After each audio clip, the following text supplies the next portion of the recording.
আহ, এ তো খুব মুশকিলের ব্যাপার। যা বৃষ্টির জোর, তাতে বন্যা হয়ে যাওয়ার সম্ভাবনা আছে। এই বৃষ্টি থামবে বলেও তো মনে হয় না। না, মহারাজকে আগে থেকেই ব্যবস্থা নিতে বলা দরকার।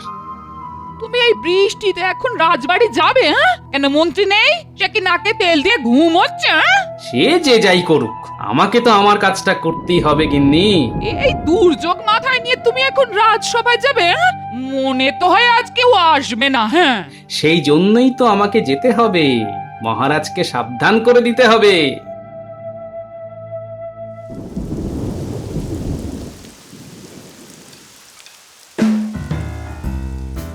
আজ আর রাজসভায় যাব না, যা বৃষ্টি, খিচুড়ি খেয়ে বেশ নাক ডাকিয়ে ঘুমোবো। হ্যাঁ, সেটাই ভালো। আমি খিচুড়ির ব্যবস্থা করছি, কিন্তু কিন্তু এত বৃষ্টিতে বন্যা হয়ে গেলে তো আমাদের মুশকিল। মনে রেখো বউ, আমি এই রাজ্যের মন্ত্রী। বন্যায় হোক বা ভূমিকম্প, আমার খাবার জোগাড় করতে কোনো অসুবিধা হবে না। চাল ডাল আমাকে ভূতে জোগাবে। ভূতে জোগাবে?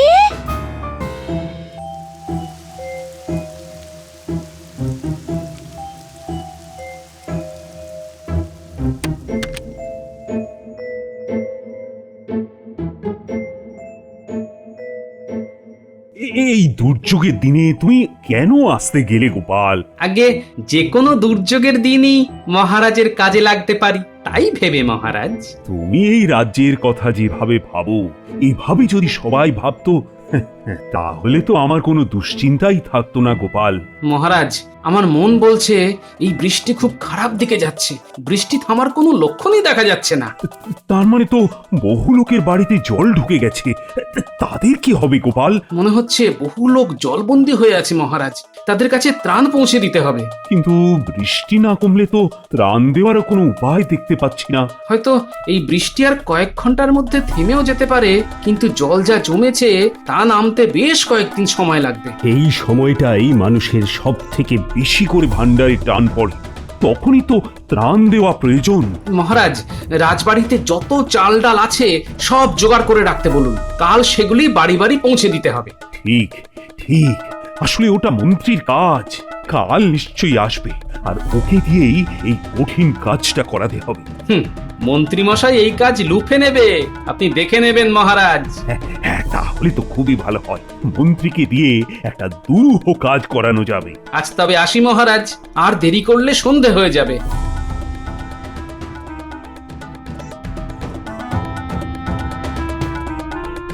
মনে হচ্ছে বৃষ্টির ছাঁট একটু কম, তার মানে কাল আবার রাজসভায় যেতে হবে। ধুর, ভালো লাগে না। রাজসভায় যেতে ইচ্ছে না করলে তো তোমার চাকরিটাই থাকবে না।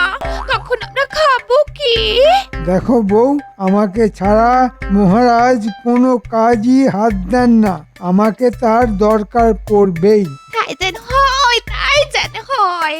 মহারাজ যেন তোমায় একটা মস্ত বড় কাজের দায়িত্ব দেন, আর তুমি তা বুক ফুলিয়ে করে মহারাজকে খুশি করতে পারো।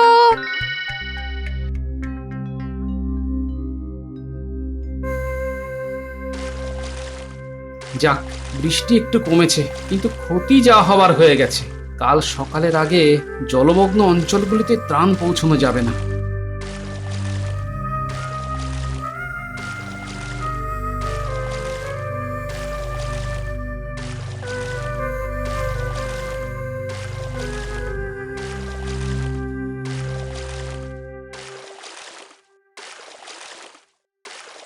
তখনই বলেছিলাম এত বৃষ্টিতে বেরিও না।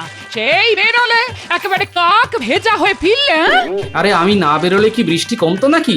দেখলে তো কেমন বৃষ্টি কমিয়ে দিলাম। এই শুরু হলো তোমার বাক্যি বান। হ্যাঁ? এখন এসব কথা না বলে কাল কি খাবো সেটার ব্যবস্থা করলে হতো না? হ্যাঁ? কেন, তোমার ভান্ডার কি শেষ? এরকম বৃষ্টি যদি আবার নামে, এই তাহলে চাল ডাল পাবো কোত্থেকে? বৃষ্টি আর হবে না, কিন্তু জল নামতে এখনো বেশ কয়েকদিন লেগে যাবে। আমি তো তাই বলছি গো, জল না নামা পর্যন্ত রান্না বান্না হবে কি করে? হ্যাঁ? সবার যেভাবে হয় সেইভাবে। সবার কথা না ভেবে আমি শুধু আমার কথা ভাবতে পারবো না গিন্নি। তাহলে ভালো মন্দ কিছু খাবার আবদার করো না। হ্যাঁ?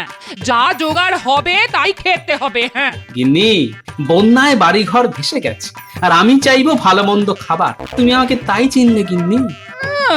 হাড়ে হাড়ে চিনি তোমায়, পাছে বাজারে পাঠাই তাই রাজ্যের সমস্যা ভাবতে শুরু করলেন উনি। অলস কাকে বলে?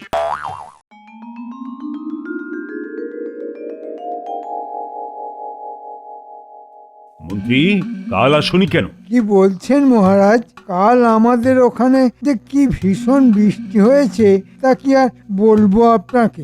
ও, শুধু কি তোমাদের ওখানেই বৃষ্টি পড়েছিল, অন্য কোথাও নয়? সেটা তো আমি ঘুরে দেখিনি মহারাজ, তবে আমাদের বাড়ির আশপাশ একেবারে নদী হয়ে গেছিল। গোপাল, তোমার বাড়ি চারপাশে জল জমেনি? আগে হ্যাঁ মহারাজ, একদম বুক সমান জল, তাই ঠেলেই তো আমি এলাম।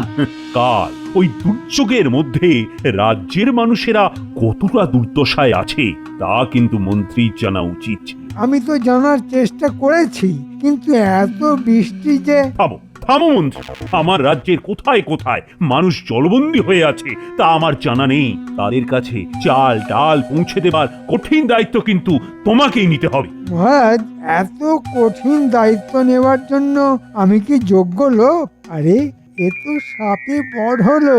হ্যাঁ, চাল ডাল আমার হেফাজতে রাখতে হবে, এবার আমাকে পায় কে? ঠোঁটের বাদিকের হাসিটা তো আমি চিনি।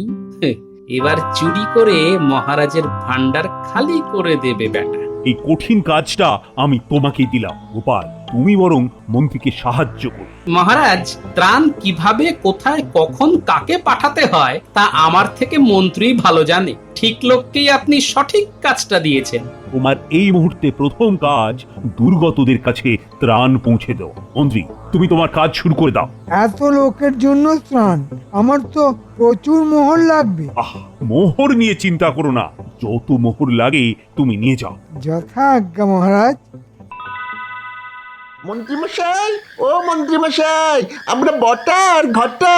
ওরে আমার সোনা মানিকরা, আরে আমি তো তোদেরই খুঁজছিলাম। আমাদের খুঁজছিলেন? আহা, কি ভাগ্য আমাদের। তার দরজাটা একটু খুলুন না, নইলে ঢুকবো কি করে? দরজা খোলা যাবে না, জল হুড়মুড়িয়ে ঢুকবে। তাহলে দেখা হবে কি করে? ছাদে উঠিয়ে কথা হবে। ছাদে উঠতে হবে? কেন, তোরা তো ছাদ দিয়েই ঘরে ঢুকিস। ঠিক আছে, আমরা ছাদ দিয়ে আসছি। ঘটা, আমি ছাদে উঠছি, তুই আমার পা চেপে ধর, নইলে কিন্তু জলে পড়ে যাবি। ঠিক আছে, তুই আগে ওঠ। শক্ত করে ধরে থাক ঘটা, জলে পড়লে আমি কিন্তু তোকে তুলতে পারবো না। শোন, একটা দারুণ কাজ এসেছে। হ্যাঁ, এবার বলুন কি করতে হবে? আমি কিন্তু ডুব সাঁতার জানি না। হ্যাঁ, আরে সেরকম কাজ নয়, মহারাজ জলবন্দীদের ত্রাণ দেবে। সেই ত্রাণ বস্তায় বস্তায় আসছে, রাখা হবে গুদামে। সেই গুদামের চাবি থাকবে আমার হাতে। বস্তায় বস্তায় প্রাণ আসছে? যা বাবা, এত প্রাণ আমরা কাদের দেব? যারা মরে গেছে তাদের? তোর মুন্ডু, ত্রাণ নয় রে, ত্রাণ ত্রাণ।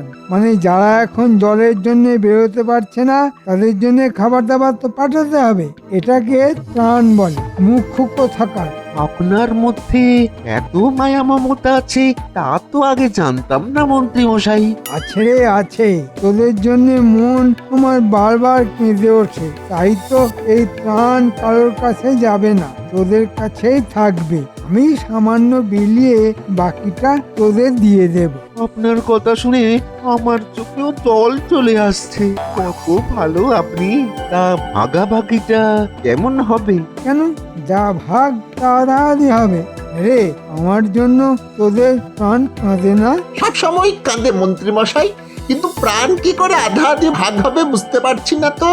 তোদের প্রাণের চাবিকাঠি তো আমার হাতে রে বোকা। আমার হাত থেকে তোদের পরিত্রাণ নেই রে বটা ঘটা। কাল জল নেমে গেলে আমার কাছে আসিস।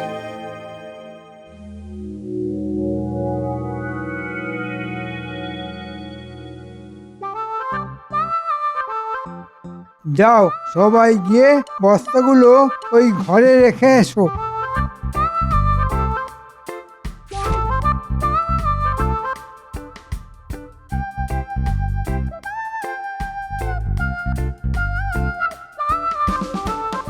কি হলো, মন্ত্রী এখনো আসেনি? আগে আসার সময় দেখে এলাম মন্ত্রীমশাই ত্রাণের বস্তাগুলির তদারকি করছেন মহারাজ। যাক, মন্ত্রী কাজ না করে করে একেবারে অলস হয়ে পড়েছিল। এতদিনে এমন একটা কাজ দিয়েছি যে ফাঁকি মারার রাস্তা নেই। আপনি নিশ্চিন্ত থাকতে পারেন, মন্ত্রী কখনো এই কাজে ফাঁকি মারবেন না, গুছিয়ে কাজ করবেন একেবারে। এই আমি গুদামে চাবি দিয়ে দিলাম। এই চাবির খবর কেউ পাবে না। খেল শুরু হবে আজ রাত থেকে।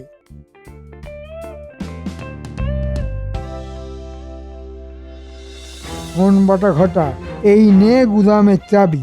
আর ওই দেখ, এক কোণে রাখা আছে ছুরি। এখনই বেরিয়ে পড়। গুদামের চাবি এই তোদের দিয়ে দিলাম। কাজটা কি সেটা তো বলুন আগে। হ্যাঁ হ্যাঁ, আমি বুঝেছি। ওই প্রাণ না জানি কি ওই তা চুরি করে আমরা আপনার হাতে দিয়ে যাব, তাই তো? ওটাকে আজকাল আর কিছু বুঝিয়ে দিতে হয় না, ওর থেকে কিছু বুদ্ধি ধার নেড়ে বটা। না না না না না না না, আমি ওই বাকি বক্কায় কাজ করি না। ওটাকে ধার দিলে ও শোধ দেয় না। ঠিক আছে, অনেক সময় নষ্ট হয়েছে, এবার ভালো করে কথাটা শোন। তোরা এক্ষুনি গিয়ে গুদামের চাবি খুলে ঢোক। তারপর এই ছুরি দিয়ে বস্তা কেটে চাল ডাল বার করে আর একটা বস্তায় পুরে এখানে নিয়ে আসবি। কিন্তু একটা কথা শুনে রাখ, বস্তার কাটা দাগ যেন দেখে মনে হয় ইঁদুরে খেয়েছে। ঠিক আছে, যেমন বলছেন তেমনই কাজ হবে।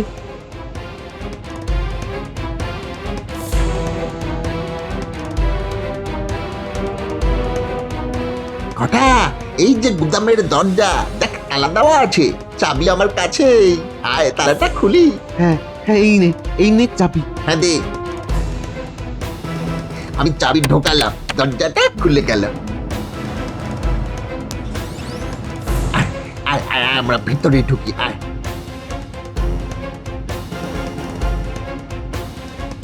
ওই যে বস্তাগুলো পড়ে আছে, চল তাড়াতাড়ি এগুলোকে কাটি। হ্যাঁ হ্যাঁ, জলদি কাজ সেরে ফেলতে হবে। তুই মাল বার কর আর আমি এই বস্তায় ভরি।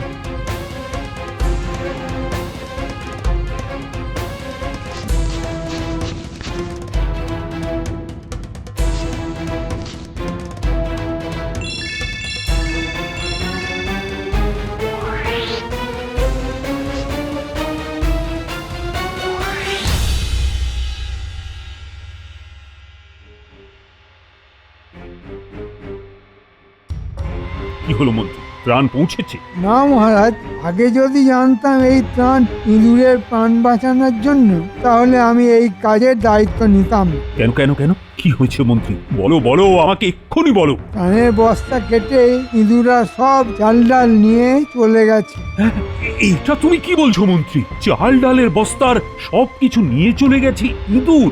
মহারাজ, মাল টানার জন্য আপনার আর হাতির প্রয়োজন নেই, ইঁদুরই এখন থেকে মাল টানতে পারবে। গোপাল, এখানে আমরা খুব দরকারি একটা বিষয় নিয়ে কথা বলছি। আজে বাজে কথা বলার কোনো অবকাশ নেই। তোমাদের তর্ক বন্ধ করো, এসব পরে হবে। আজ আবার গুদামে চাল ডালের বস্তা ভরো, কাল থেকে আবার ত্রাণ চালু করো। একদিন না হয় পিছিয়ে গেল। হ্যাঁ, সেটা তো হলো, তার চেয়েও বড় কথা কত খরচা বেড়ে গেল। আবার নতুন করে সব কিনতে হবে। মহারাজ, কিছু মোহর তো লাগবেই। আরে যত খুশি মোহর নিয়ে যাও, ত্রাণ কিন্তু কালকের মধ্যেই পৌঁছতে হবে।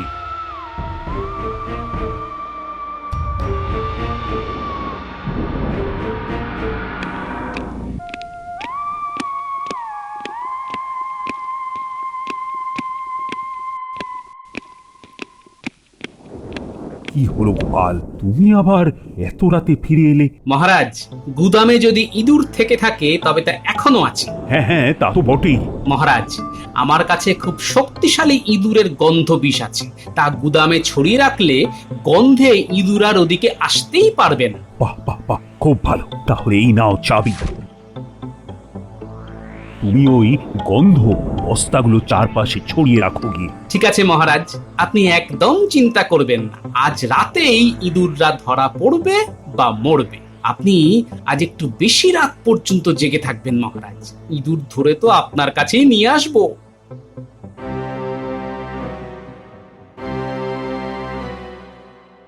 চমৎকার কাজ করেছিস রে পটা ঘটা। আজ আবার মাল এসেছে, আজ ঠিক ওইভাবেই তোদের কাজ করতে হবে।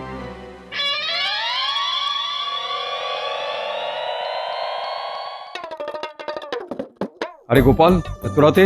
একদম সময় নেই, আমাকে শিগগিরই ভূত বানিয়ে দিতে হবে। ভূত? তা নয় হলো, কিন্তু ঠিক কোন জাতের ভূত? চোর ধরা ভূত, তার মানে সাংঘাতিক কিছু একটা। ঠিক আছে, ওইখানে চুপটি করে বসো গিয়ে, তোমার ভূত সাজার শখ মিটিয়ে দিচ্ছি।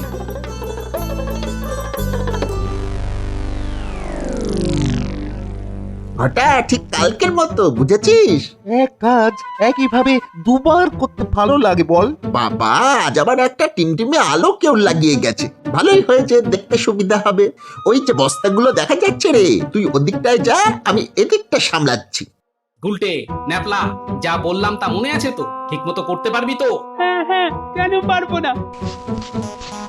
কথা এই ঘরে কি যেন আছে, আমি টের পাচ্ছি। তুই আসলে ভয় পাচ্ছিস কেন বলতো? না রে, আমিও মনে হচ্ছে কিছু একটা দেখলাম। এই কি বলতো? হ্যাঁ কি? একটা ছায়া। হ্যাঁ রে। ওরে বাপ রে, কি ভয়ঙ্কর চেহারা রে, মারাত্মক কোনো ভূত রে বটা। আমি যে তাকাতেই পারছি না বটা। তুই তো তাকিয়েছিস, আমি তো চোখটাই খুলতে পারছি না। ওরে বাবারে। তোমরা বটা ঘটা এখানে কি করছিস? আমরা প্রাণ নিতে এসেছি প্রভু। প্রাণ চাই না প্রাণ চাই? হ্যাঁ, দুটোই প্রভু। দুটোর যে কোনো একটা। ত্রাণ পেলে প্রাণ পাবি না, প্রাণ পেলে ত্রাণ পাবি না। প্রভু, প্রভু, আমরা এখন পালাতে চাই, যাবো? হ্যাঁ, পালাবি। বটা ঘটার কাঁধে ওঠ, নইলে চিবিয়ে খেয়ে ফেলবো। দেখ আমার দাঁত, দেখ এখনো কেমন রক্ত লেগে আছে। না না প্রভু, আমায় এক্ষুনি খাবেন না। মন্ত্রীমশাই আগে মোহর ভাগ করে দিই, তারপরে যত ইচ্ছে খেতে চান খান। এই আমি ঘটার কাঁধে উঠে পড়েছি, এইবার যাই প্রভু। হ্যাঁ, এবার যা। তাই তো, চোর এবার বাইরে বেরোচ্ছে, এবারই তো আমাদের কাজ। আমি তৈরি আছি। প্রভু, আপনি চলে গেছেন? না রে, তোকে খাবো বলে পিছে পিছে আসছি। ওরে বাবারে বাবা, ঘটা ভূতটা আমাদের পেছনেই আসছে রে। চোখ বন্ধ করে রাখ, তাকাস না। কি আমাদের উপর কারা যেন ঝাঁপিয়ে পড়লো না? এরা কারা রে, ভূতের বাচ্চা নাকি? শক্ত করে বেঁধেছিস তো? এবার ওদের আসল জায়গায় নিয়ে চল। আপনি ওকে সঙ্গে যাবেন প্রভু? কেন, গেলে তোদের ভালো হয়? না গেলেই ভালো হয় প্রভু, তাহলে এই চোখটা খুলতে পারি। আগে মহারাজের কাছে সব খুলে বলবি, তারপর।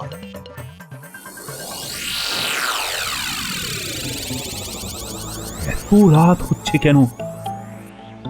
গোপাল বলেছিল ইঁদুর ধরে আনবে, কিন্তু কই, কখন আসবে গোপাল?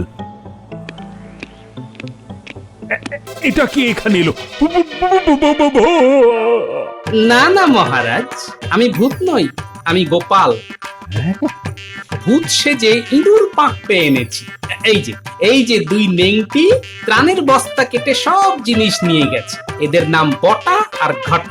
গুদামের চাবি এরা এলো কোত্থেকে গোপাল? যাকে চাবি দিয়েছিলেন সেখান থেকেই এরা পেয়েছে। মহারাজ, আমাদের কোনো দোষ নেই, মন্ত্রীমশাই আমাদের দিয়ে এই কাজ করিয়েছেন। আমি এক্ষুনি পেয়াদা পাঠিয়ে মন্ত্রীকে ধরে আনছি।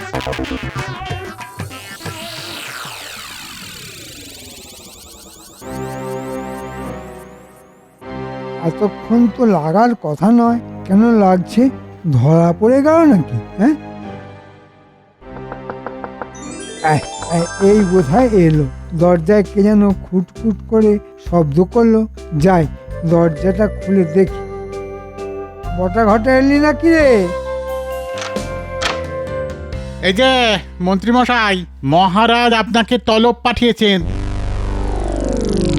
বটা আর ঘটা মন্ত্রীর সামনে বলতে পারবে তো যে মন্ত্রীর কথাতেই তোমরা এই কাজ করেছো? মহারাজ, আগে প্রাণ তারপর ত্রাণ, আরে বটা ঘটা এখানে? না মানে মহারাজ, আমায় আমায় ডেকেছেন? মহারাজ, মন্ত্রী এইমাত্র বটার ঘটাকে দেখে চমকে উঠেছেন। তার মানে উনি ওদের চেনেন, আর আমি ওদের হাতে নাতে চুরি ধরে ফেলেছি। তার মানে কি দাঁড়াচ্ছে মহারাজ? এটাই প্রমাণিত হলো যে মন্ত্রী এই বটা আর ঘটাকে দিয়েই চুরিটা করিয়েছে। কিছু বলবে নাকি মন্ত্রী? মহারাজ, আমি দোষ স্বীকার করে নিচ্ছি। আসলে লোভে পড়ে গেছিলাম। তার জন্য যে কোনো শাস্তি আমি মাথা পেতে নেব। মন্ত্রী, রাজবাড়িতে বড্ড ইঁদুরের উৎপাত শুরু হয়েছে। তোমাকে সব ইঁদুর এই বাড়ি থেকে তাড়াতে হবে। নাও নাও, তোমার কাজ শুরু করে দাও এবার। মহারাজ, এই দুটো নেংটি ইঁদুরকে কি করা যায় বলুন তো? আপাতত কারাগারে থাকুক, কাল সকাল হলে দেখা যাবে কি করা যায়।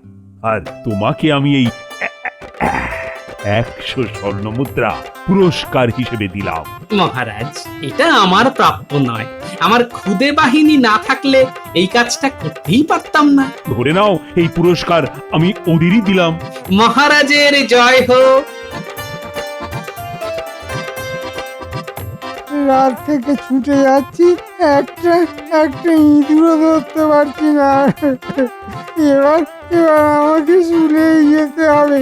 প্রাণ চুরি করতে গিয়ে আমার প্রাণটাই চলে যাবে।